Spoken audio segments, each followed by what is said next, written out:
Après une période de non-utilisation du camping-car, typiquement pendant la saison hivernale, il ne s'agit pas simplement de mettre les bouteilles dans le frigo et de partir au retour des beaux jours. Parce que je vais vous dire moi ce qui se passe, les gens ils préparent tranquillement leur camping-car quelques jours avant le départ et puis là, catastrophe, le frigo ne marche pas et puis les batteries ne tiennent plus la charge.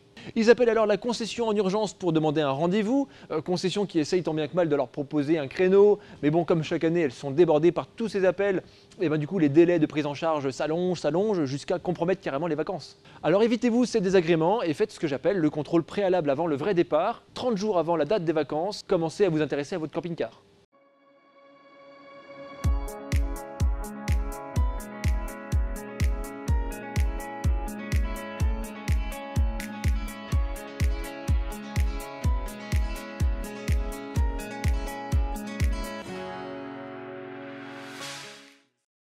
Alors première chose, il faut d'abord au préalable avoir mis son véhicule dans des conditions d'hivernage favorables et pour ça on en a fait une vidéo, je vous invite à aller la voir, on vous met le lien en description.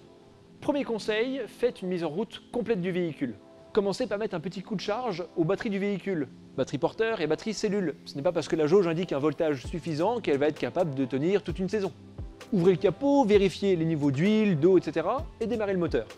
Pas de voyant, alors vérifiez l'état des pneus et puis faites un petit tour sur la route. Souvent, c'est avec la chauffe du moteur qu'un voyant peut éventuellement apparaître.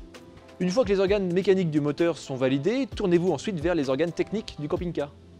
Assurez-vous du complet fonctionnement du système électrique. Pas de fusible grillé, pas de mauvais contact, toutes les lumières fonctionnent. Branchez votre camping-car aux 230 volts. Est-ce que les batteries prennent bien la charge? Est-ce que le frigo fait bien son job?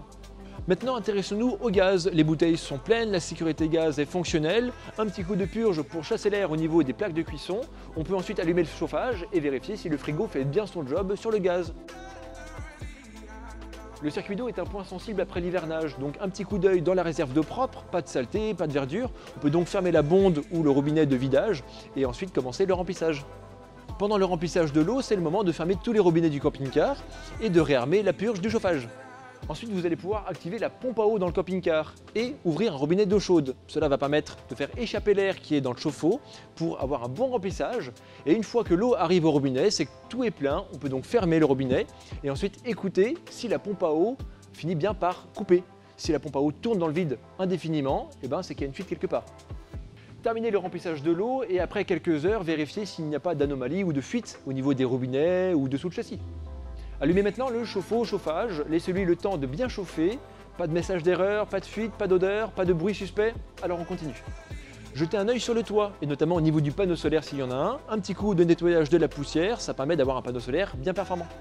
Nettoyez les joints qui sont sur le toit du camping-car, la saleté peut parfois cacher un éventuel décollement, et une infiltration d'eau ne ferait pas bon ménage avec votre patience pendant les vacances.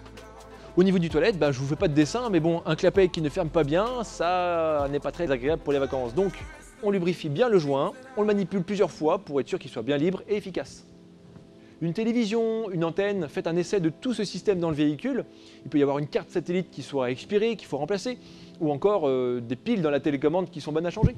Bon déjà, après avoir fait tous ces contrôles, les grands organes techniques ont été validés. Mais après, vous pouvez toujours pousser le vis et contrôler toute la quincaillerie du véhicule. Comme par exemple ouvrir le store et mettre une goutte de dégrippant à chaque articulation, vérifier toutes les serrures du véhicule à l'intérieur et à l'extérieur, qui pourraient avoir grippé par exemple, aussi contrôler les verrouillages et les ouvertures des placards et des penderies. Tout ça, on peut aller très loin comme ça.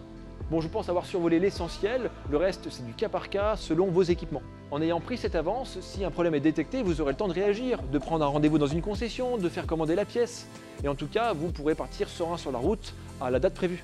Quant à moi, je serai attentif à vos retours et à vos réactions dans les commentaires de cette vidéo. Si vous avez vos expériences personnelles ou disons des idées que vous pouvez apporter en plus que je n'ai pas déjà dit, ça pourra être utile pour les futurs utilisateurs et puis ça pourra aussi, moi, alimenter le contenu de mes futures vidéos. Alors, abonnez-vous à la chaîne, ça soutient notre travail, mais ça vous permet de rester informé de toutes nouvelles sorties de nos vidéos qui sortent, je le rappelle, 2 fois par semaine. Alors, prenez soin de vos montures, profitez du paysage, et puis à très bientôt.